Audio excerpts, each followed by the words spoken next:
তো হ্যালো বন্ধুরা, আজকে আমি আবার চলে এসেছি আর অনেকদিন পরে আবার রান্নাঘরে এসেছি।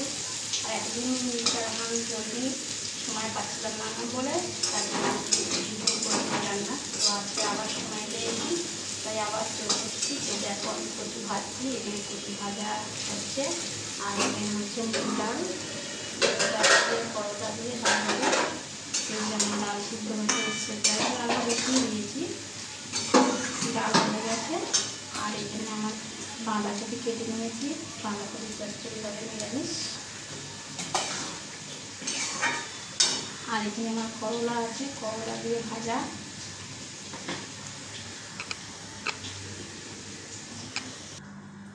তো বাঁধাকপিটা আমার হয়ে গেছে, আর বাঁধাকপিটা আমি একটু ভাবিয়ে নিয়েছি। আর আমি এখানে আদা বেটে নিয়েছি।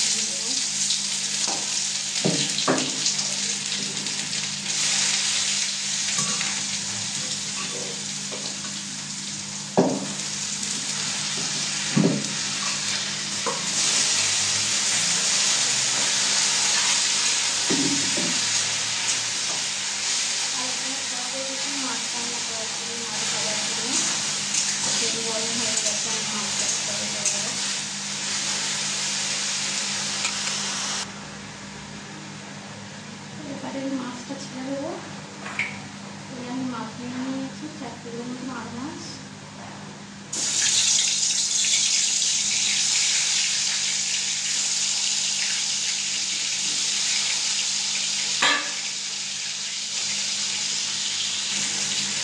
তো আমার মাছ ভাজা হয়ে গেছে, আর মাছ ভাজাটা আমি তুলে নেবো।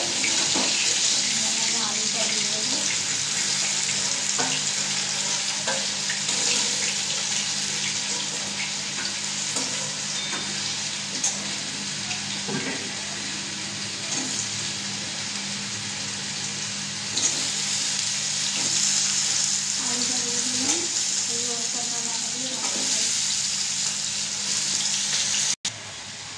তো আমার বাঁধাকপিটাও হয়ে গেছে, আর বাঁধাকপিটা আমি লাগিয়ে নেবো।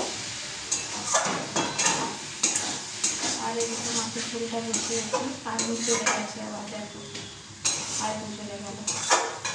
বাঁধাকপিটা আমি লাগিয়ে নিলাম। তো আমার মাছের ঝোল হয়ে গেছে, আর এখানে আমি ভাত বেড়ে নিয়েছি।